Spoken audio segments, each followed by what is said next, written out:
Up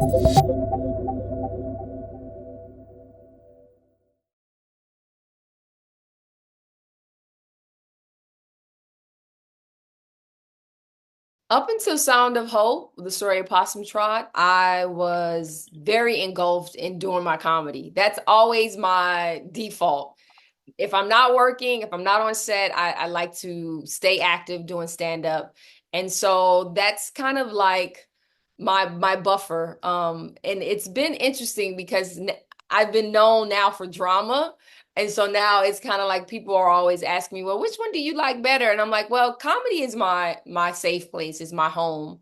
But I enjoy drama, especially stories that bring awareness to a situation like the foster care crisis, or like with Euphoria, addiction and dealing with abuse and stuff like that, like substance abuse. And so when I have great drama stories, then that's great, right? But right now, for me, it's all about finding that balance.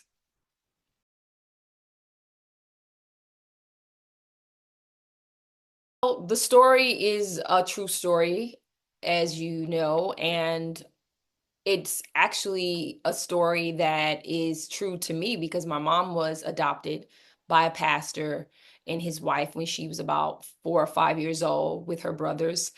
And it's ironic because we as we keep seeing the film, we're seeing so many similarities.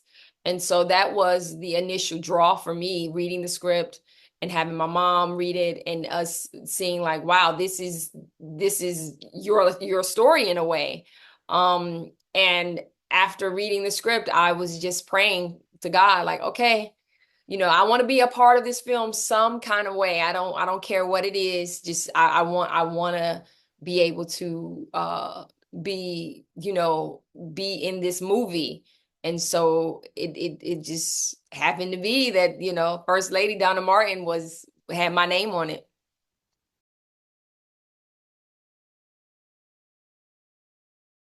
Well, my mom has 6 kids, so we all have our stories. We all have our ideas of how we grew up. And so after watching the film, we realized that, man, it touched us in so many different ways, like not realizing that we also was fostered multiple times, while my mom was on her journey to becoming clean and sober. And we talk about some of the homes that we stayed in and some of the things that happened. And my older sister kind of being a surrogate mother when my mom wasn't home, and we didn't go into the system so long that what I'm saying, my mom didn't have custody of us. She eventually got custody of us, got clean. And so it's a healing thing for us too, to talk about it and to realize that we're blessed and God had his hand on us. And man, I just feel for kids, that don't have that, because that is a reality and it is something that the film touches on. My immediate work on the role was to watch video of her, old pictures of her, talk with her. We actually had a chance to have lunch, and she came over with Bishop WC, and we prayed, and we went into the upper room, and it was just like once that happened, everything just kind of clicked into place. There was this kind of like surreal moment of like, okay, we're making a film about these two people who are standing in front of us. And Demetrius and I understood that this is not just a film. It's a cute, cuddly film about adoption and foster. No, no, no. This is real life. And I think we all understood that, and that made it easier to kind of bring those words to life and those scenarios to life. But there were, of course, challenges because, when you're trying to do things to bring light to horrible situations, you have the spiritual world working against you. But God said, not today, Satan. We made it happen. It came to theaters, and people are every day I get DMs, people are moved and people are touched by the film. When you're doing a film based on a true living person, there's this, for me at least, there was this self-imposed, like I had so much anxiety around getting it right. So the challenge, I mean, of course, there's challenges on set, technical stuff and things that come up, because making a movie is problem solving. Filmmaking is problem solving. So every day there was a problem to be solved. But for me, the biggest challenge was internally really not allowing myself to get in the way and start overthinking and start, trying to do things that were unnatural, meaning like make, as an actor, we have to make certain decisions. And I just prayed. I just literally, girl, I was praying to God. I said, God, I need you to come and I need your spirit. Because I wanted to make sure that I was getting it right. And when I talked to First Lady Donna Martin after she saw the film, she was like, "You did it. You did it." And she was like, "You showed pieces of me that nobody had ever seen." And I didn't know that I was doing it. I was just being obedient and saying, "Okay." And some of those scenes, I look back and I'm like, wow, I don't even remember doing that. I don't even remember saying that, because I was just allowing myself to just be like, put myself in her shoes. And literally, like, when I put on my costume, I was First Lady Donna Martin.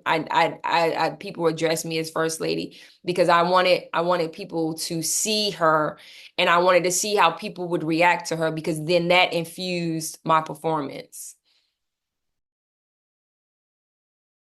I think this film is truly about um, following that guiding light, right? Following that urge to do more with what you have while you're on this earth, because there's nothing more satisfying and nothing more, for me at least, joyful than helping other people, right?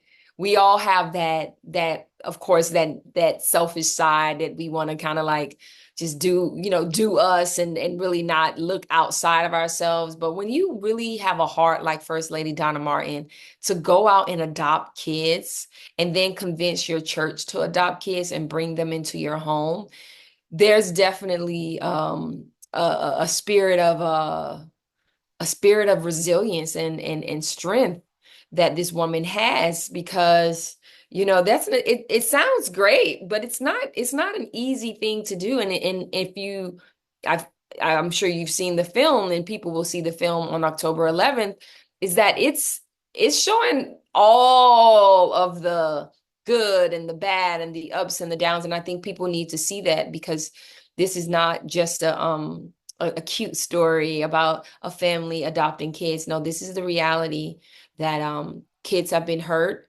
and First Lady Donna Martin and Bishop W.C. Martin, they have the love of Christ, and they showed that by being determined, even when things got downright, ugly. They still stuck through and kept the kids and didn't want the kids to go back. That was their biggest thing. They do not want them to go back into the system. So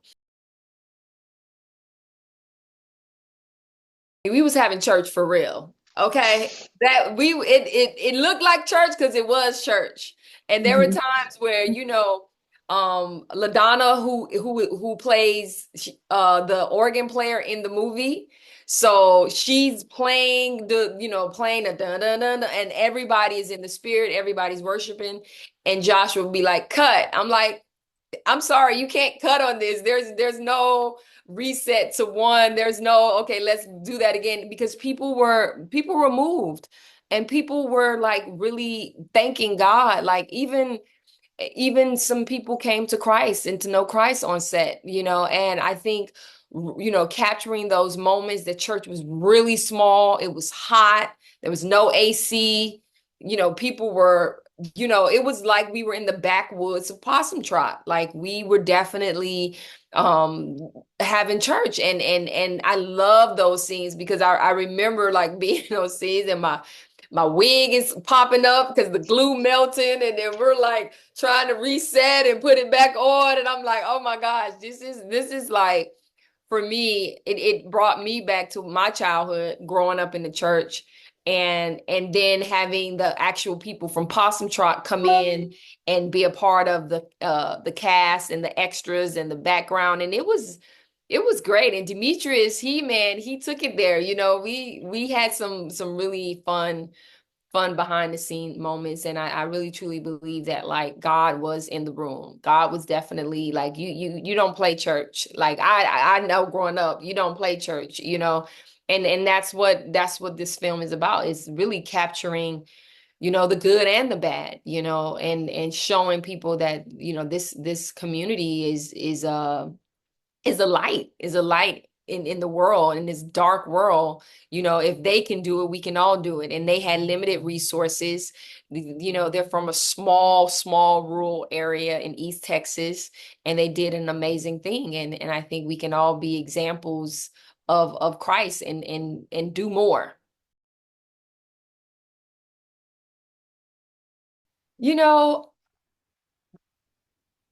I am really um I'm invigorated by this movie to go out and just keep telling stories that bring light into the world and show powerful Black women like First Lady Donna Martin, who's getting her flowers. You don't have to be a celebrity or, have a million followers on Instagram. Like, you can impact the world with where you are right now. And I think she's a perfect example of resilience and courage and faith and strength and just obedience. And so for me, when I get to meet people like that, I'm forever changed. I don't take that lightly. I don't think things happen by coincidence. I think everything is destiny, and everything is divine. And so for me, it's now like, okay, how can I be more like her and Christ with my platform, with my voice? And so yeah, I'm definitely inspired. I think we all should be inspired to go out and just be better people in the world, and to show unconditional love, because that's what we need right now. The world is a very dark place, and we need to show that Christ is still alive, and he lives within us.